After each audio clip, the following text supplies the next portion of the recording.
Good morning students. आज यहाँ class 12 subject math में आपका जो है आव्यूहों के प्रकार बताएंगे। इसके पहले के वीडियो में हम आपको आव्यूह क्या है इसका परिचय कराए थे। तो आइए देखिए आपका आव्यूह। तो देखा जाए आव्यूह जो है आपका जो है 7 प्रकार का होता है। तो पहला आपका होता है स्तंभ आव्यूह, दूसरा आपका पंक्ति आव्यूह, तीसरा आपका वर्ग आव्यूह और चौथा आपका दिया हुआ है विकर्ण आव्यूह और पांचवा आपका दिया है अदिश आव्यूह और इस तरह सातवां आपका तत्समक आव्यूह और छठा आपका तत्समक आव्यूह और सातवां आपका दिया है शून्य आव्यूह। चलिए देखा जाए एक एक क्या है ये। तो देखिए पहला आपका है स्तंभ आव्यूह। तो इसके पहले के वीडियो में हम आपको बताए थे कि पंक्ति क्या होती है और स्तंभ क्या होता है। तो चलिए देखा जाए स्तंभ आव्यूह। तो स्तंभ आव्यूह ऐसा आव्यूह होता है जिसमें केवल और केवल एक स्तंभ होते हैं।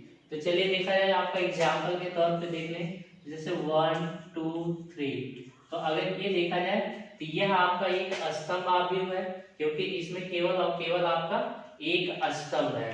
फिर इसी तरह से आपका देखा जाए कुछ और एग्जाम्पल लिख सकते हैं, जैसे आपका √2 3 1 ये भी आपका। तो इसमें आपका देखा जाए तो केवल और केवल एक आपके स्तंभ है, इसलिए आपका ये स्तंभ आव्यूह कहलाएगा। और दूसरा आपका देखा जाए तो दूसरा दिया है पंक्ति आव्यूह। तो सेम इसी तरह आपका जो है पंक्ति आव्यूह होता है। तो पंक्ति आव्यूह में ऐसा आव्यूह जिसमें केवल और केवल एक पंक्ति हो उसे हम जो है पंक्ति आव्यूह कहते हैं। तो चलिए देखा जाए तो 1 2 3 अगर इस तरह से लिखा जाए तो इसमें देखिए एक ही केवल आपका पंक्ति आ रहा है, तो ये आपका जो है पंक्ति आव्यूह कहलाएगा। और तीसरा आपका वर्ग आव्यूह है। तो वर्ग आव्यूह ऐसा आव्यूह जिसमें पंक्ति और स्तंभ के मान आपस में बराबर हो जाते हैं उसे वर्ग आव्यूह कहा जाता है। जैसे कि आपको उसको बताया गया था कि पंक्ति को हम जो यम से और स्तंभ को यम से प्रदर्शित करते हैं। तो यानी अगर यम का मान जो है यन के बराबर हो जाए, पंक्ति का मान स्तंभ के बराबर हो जाए तो उसे हम जो है वर्ग आव्यूह कहते हैं। तो वर्ग आव्यूह का एग्जाम्पल अगर लिखना है तो आप लिख सकते हो 1 2 3 4। तो इसमें अगर देखा जाए तो देखिए आपका 1 2 स्तंभ है और 1 2 आपके पंक्ति भी है, यानी 2 क्रॉस 2 का ये आपका एक वर्ग आव्यूह है। इसी तरह और भी लिख सकते हैं आपका 1 2 3 4 5 6 7 8 9। तो ये भी आपका एक वर्ग आव्यूह है क्योंकि इसमें देखा जाए तो आपका 1 2 3 पंक्तियां आ रही हैं और 3 ही आपके स्तंभ है। ये आपकी जो खड़ी लाइन जा रही है ये आपकी जो है स्तंभ है और ये जो बड़ी लाइन है ये आपका पंक्ति है। तो आगे आपका है विकर्ण आव्यूह। तो विकर्ण आव्यूह ऐसा आव्यूह होता है जिसमें विकर्ण को छोड़ करके अन्य सभी अवयवों का मान शून्य होता है। तो विकर्ण आव्यूह एक वर्ग आव्यूह होता है और एक ऐसा आव्यूह होता है कि इसके जो है विकर्ण को छोड़ करके अन्य सभी अवयवों के मान जो है शून्य होते हैं। तो जैसे देख लिया जाए तो देखिए भाई पहले तो ये वर्ग होना चाहिए, यानी पंक्ति और स्तंभ आपस में बराबर होते हैं। तो देख लिया जाए 1 0 2 और ये 0। तो यहाँ देखा जाए तो ये आपके विकर्ण बन रहे हैं। तो विकर्ण अगर देखा जाए तो विकर्ण आपका 1 2 है, ये आपका जो कोई अंक है और अदर जो अवयव है वो आपके शून्य है। तो इसी तरह और भी एग्जाम्पल हम लिख सकते हैं आपका, जैसे 1 0 0 0 2 0 0 0 3। तो इसको भी अगर देखा जाए तो इसके भी विकर्ण आपके जो है कोई ना कोई अवयव है। तो ये आपका जो है इस टाइप का जो भी आएगा आपका विकर्ण आव्यूह है। विकर्ण आव्यूह एक वर्ग आव्यूह होता है और साथ साथ उसके विकर्ण के अवयवों को छोड़ करके बाकी अवयव आपके शून्य होते हैं। और उसी तरह आपका अगला है अदिश आव्यूह। तो अदिश आव्यूह ऐसा आव्यूह होता है जिसमें ये भी आपका जो है वर्ग आव्यूह होता है और साथ साथ ये आपका इसके विकर्ण के अवयव जो है समान होते हैं। तो इसमें देखा जाए आपका जैसे लिख सकते हैं हम जो है 2 0 0 2। तो ये आपका ये जो है अदिश आव्यूह कहलाएगा। देखा जाए तो आपका ये जो अदिश अवयव, इसके विकर्ण देखा जाए तो विकर्ण के जो अवयव है वो समान है और बाकी आपके जीरो होने चाहिए, क्योंकि अदिश अवयव एक विकर्ण अवयव होता है और साथ साथ इसमें थोड़ा सा आपका आगे बढ़ जाता है कि इसके जो विकर्ण के अवयव होते हैं वो समान होते हैं। और भी एग्जाम्पल हम लिख सकते हैं आपका, मान लीजिए जैसे b बराबर दे दिया जाए आपका 3 0 0 0 3 0 0 0 3, तो इस टाइप का कोई भी आपका जो रहेगा, यानी विकर्ण अगर आपका सेम है तो वह आपका एक अदिश अवयव कहलाएगा। अगला आपका है 6 नंबर तत्समक अवयव। तो तत्समक अवयव भी आपका देखा जाए तो एक आपका विकर्ण अवयव होता है, साथ साथ वर्ग भी होना चाहिए। इसके जो है विकर्ण के अवयव एक होते हैं, 1 0 1 0 0 1, यह एक आपका तत्समक अवयव कहलाता है। देखिए 1 आपका विकर्ण 1 होने से 1 के अंदर आएगा तो वो आपका नहीं माना जाएगा। तो और इसको जो i से प्रदर्शित करते हैं तो i बराबर आपका 1 0 0 1, फिर इसी तरह आपका i बराबर लिख सकते हैं आपका 1 0 0 0 1 0 0 0 1। ये आपका जो 3x3 का है और ये आपका 2x2 का, ये आपका तत्समक अवयव है। तत्समक अवयव ऐसा अवयव होता है जिसके विकर्ण के अवयव 1 होते हैं, यानी समान तो होते हैं और साथ साथ एक होते हैं, तो ये आपका जो है तत्समक अवयव कहलाता है। तत्समक अवयव को i से प्रदर्शित किया जाता है। अगला आपका दिया 7वां जो है शून्य अवयव। शून्य अवयव आपका ऐसा अवयव होता है जिसमें जो है अवयव के सभी अवयव शून्य होते हैं, और इसे जो है रिक्त अवयव भी बोला जाता है। जैसे आप देख लीजिए 0 0 0 0, तो ये आपका ये जो है शून्य अवयव का रिक्त अवयव का एग्जाम्पल है। आपका ऐसे लिख सकते हैं 0 0 0 0 0 0 0 0, तो ये सभी आपके शून्य अवयव के एग्जाम्पल है, और इनको जो है वो से प्रदर्शित किया जाता है वो बराबर, तो इसको भी ध्यान दीजिएगा। अगला टॉपिक आपका है अवयवों की समानता। तो आप इसमें जो देखेंगे ऐसे दो अवयव जो है समान अवयव कहलाते हैं यदि ए के प्रत्येक अवयव बी के जो है प्रत्येक अवयव के इक्वल हो, संगत होने चाहिए, यानी कि जिस स्थान पे पहले में अवयव आ रहे हैं वही दूसरे में भी आने चाहिए और उनकी कोटियां भी समान होनी चाहिए, तब ऐसे दो अवयव समान अवयव कहलाते हैं। तो चलिए देखा जाए एग्जांपल से। जैसे मान लीजिए a बराबर अगर आपको दिया हो एक आपका 2 3 0 1, एक आपका यह अवयव है, और एक और ऐसा ही b बराबर मान लीजिए आपको एक और आपका दिया अवयव 2 3 0 1, तो ये दोनों देखिए आपका जो है समान अवयव कहलाएंगे।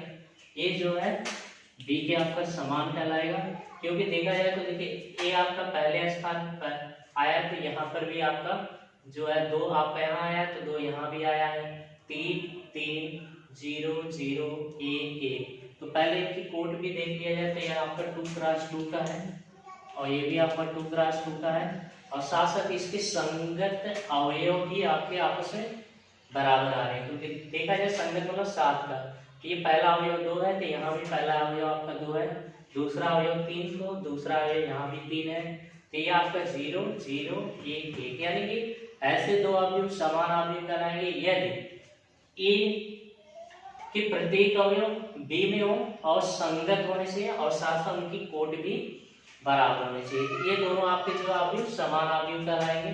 अगला आपका इस आपकी एनसीईआरटी बुक में कुछ एग्जांपल्स दिए गए हैं, तो आइए एग्जांपल्स देखें। उदाहरण नंबर 4 देखिए दिया करा यह कि x + 3 - 6 b - 3 z + 4 a - 1 तो -21 2y - 7 0 0 0 - 6 2b + 4 6 - 3 -21 3y - 2 2c + 2 और 0। तो आपका कह रहा है कि अगर ये हो तो a b c x y तथा z के मान ज्ञात कीजिए। तो अगर देखिए ध्यान से अगर आप इसे देखें तो यहाँ देखिए 0 दिया है तो यहाँ भी 0 आ रहा है, और यहाँ -21 दिया है ये -21 आ रहा है, और यहाँ -6 दिया तो यहाँ भी -6 दिया है, यानी इस टाइप से अगर ये देखा जाए तो ये दोनों जो है एक समान आव्यूह है। तो समान आव्यूह आपको बताया गया है कि ऐसे आव्यूह समान आव्यूह कहलाते हैं जिनके संगत अवयवों के मान समान होते हैं। तो आप यहाँ लिखेंगे चूंकि दिए गए आव्यूह समान आव्यूह है, समान आव्यूह है, इसलिए इसके संगत अवयव भी समान होंगे। तो आप इस तरह लिख लीजिएगा और फिर इसके बाद जो है इनके संगत अवयव को इनके इक्वल दिखा देंगे। तो देखिए पहला अवयव यहाँ है x + 3 और यहाँ पहला अवयव आपका 0 दिया है। तो आप यहाँ से क्या कर लेंगे x + 3 = 0 के, क्योंकि इस वाले आपका अवयव से ये पहला वाला मान लिया गया और इसमें से पहला मान, तो इसके इक्वल होना चाहिए। यहाँ से आप पक्षांतर कर लेंगे तो x बराबर आ जाएगा आपका -3। ये पहला x का मान निकल गया। दूसरा देखा जाए तो -6 यहाँ भी है, -6 यहाँ भी है, तो आज से कुछ निकालना नहीं है। यहाँ से देखा जाए तो b - 3 और ये आपका इसके इक्वल होना चाहिए, तो 2b + 4 के इक्वल दिखा देंगे। यानी आप दिखाएंगे यहाँ से b - 3 = 2b + 4 के, और फिर सॉल्व कर लेंगे तो यहाँ से देखिए आपका 2b इधर आ जाएगा, तो b - 2b = 4 और -3 इधर आएगा तो +3 हो जाएगा, और इसको घटाएंगे तो -b = 7 के, यानी b = आ जाएगा -7। ये देखिए b का मान है। फिर इसके आगे आपका जो है देखिए दूसरे स्तंभ का पहला अवयव देखा था z + 4 और यहाँ दिया है आपका 6, तो इससे इक्वल दिखा देंगे। ध्यान से हो जाएगा आपका z + 4 = आपका 6 और फिर z = आ जाएगा 6 - 4 और z = आ जाएगा 2 के, तो ये भी आपका हो जाएगा। अगला आपका यहाँ देखिए दिया a - 1 और यहाँ दिया आपका -3, तो ये इसके इक्वल होगा क्योंकि समान आव्यूह है। a - 1 = आ जाएगा आपका -3 के, पक्षांतर कर लेंगे तो ये इक्वल हो जाएगा -3 + 1 और ये इक्वल आ जाएगा -2। ये आपका a बराबर -2 आ जाएगा। तो a का मान निकल गया b x z। तो अगला आपका देखिए -21 इक्वल ही है, कोई दिक्कत नहीं। आगे आप देखेंगे 2y - 7 = 3y - 2 हो जाएगा, इसको भी आप यहाँ लिखेंगे 2y - 7 = 3y - 2 के दिखा लेंगे। यहाँ से पक्षांतर कर लेंगे तो 2y और -3y = -2 और +7 के हो जाएगा। हटाएंगे तो आ जाएगा आपका -y = 5 के, यानी y = आ जाएगा -5। ये y का मान निकल गया। फिर आगे देखेंगे तो यहाँ देखिए 0 दिया, यहाँ दिया आपका 2c + 2, तो इसके इक्वल दिखा दीजिए 2c + 2 = 0 के, तो c बराबर आ जाएगा -1। पक्षांतर कर लेंगे फिर 2 से डिवाइड करेंगे तो आ जाएगा। फिर इसके बाद आपको देखिए a b c का मान निकालना था, तो a रहा a b और ये आपका c। x y z का मान निकालना था x y और ये z, तो ये इस तरह लगाना होगा, ये इसके आंसर होंगे। उदाहरण नंबर 5 देखिए आपका दिया है कि यदि 2a + b 5c - d a - 2b 4c + 3d = 4 11 - 3 24 हो तो a b c तथा d के मान ज्ञात कीजिए। तो देखिए अगर देखा जाए तो आपका ये भी 2x2 का है और ये भी आपका 2x2 कोटि का आव्यूह है, और इन दोनों को हम मान रहे हैं कि ये दोनों समान आव्यूह हैं।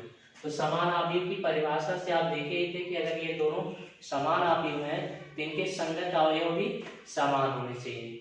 तो संगत अवयव समान होंगे तो आप यही लिख लेंगे कि दोनों जो दिए गए आव्यूह हैं इनकी कोटियां समान है, अतः हम ये मानते हैं कि ये दोनों समान आव्यूह हैं। इसलिए तो जब ये दोनों समान आदि होंगे तो इनके संगत अवयवों के मान भी समान होंगे तो बराबर दिखा देंगे। तो यहाँ से आपका हो जाएगा 2a plus B equal to आपका 4 कर लेंगे, यानी पहला अवयव पहले के बराबर और इसको इक्वेशन फर्स्ट मान लेंगे।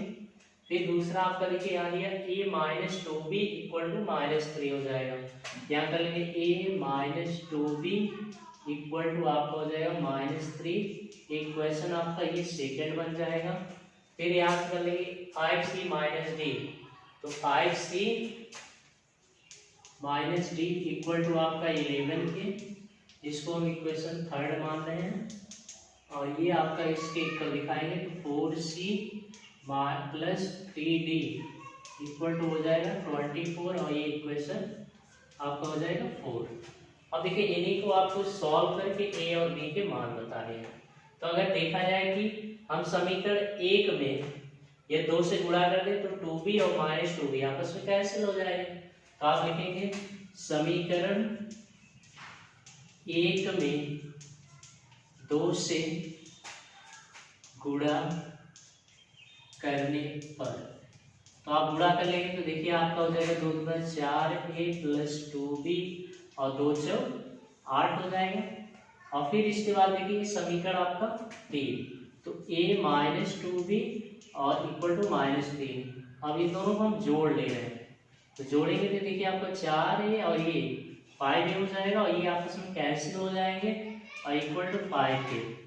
a बराबर आ जाएगा आपका 1 और a बराबर 1, तो a बराबर 1 समीकरण 1 में रखने पर a बराबर 1 समीकरण 1 में रखने पर, तो देखिए आप रखेंगे a बराबर 1 तो यहाँ हो जाएगा आपका जो है 2 गुणे 1 और प्लस b बराबर 4 हो जाएगा। और यहाँ से आप देखिए 2 × 2 हो जाएगा, इसको पक्षांतर कर लेंगे तो b बराबर आ जाएगा आपका 2।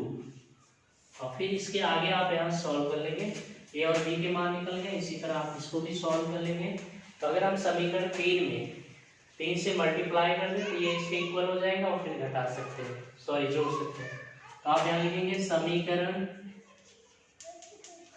3 में 3 से गुणा करने पर, देखिए गुणा करेंगे तो आपका हो जाएगा 5 क्या है 15c और माइनस 3d इक्वल टू 33 और ये आ जाएगा आपका 4c और plus 3d equal to 24। Add कर लेंगे 15 4 19c और ये आपका कैंसिल हो जाएगा, आपका 4 3 7 2 5, यहाँ से आ जाएगा 19 दूनी 38 19 किया 57, c बराबर आपका 3 आ जाएगा। अब देखिए c के बाद ये मान आप इसमें रख लेंगे तो 3 5 से 15 माइनस डी इक्वल टू आपका 11 के हो जाएगा, तो आ जाएगा माइनस डी इक्वल टू आपका 11 माइनस 15 और डी बराबर हो जाएगा आपका +4। तो देखिए a बराबर आपका आया 1, b बराबर 2, c बराबर आपका 3 और d बराबर 4। ये इसके जो है आंसर है। अगले वीडियो में हम आपको जो है एक्सरसाइज 3.1 सॉल्व करके बताएंगे। आज के लिए बस इतना ही। वीडियो देखने के लिए धन्यवाद।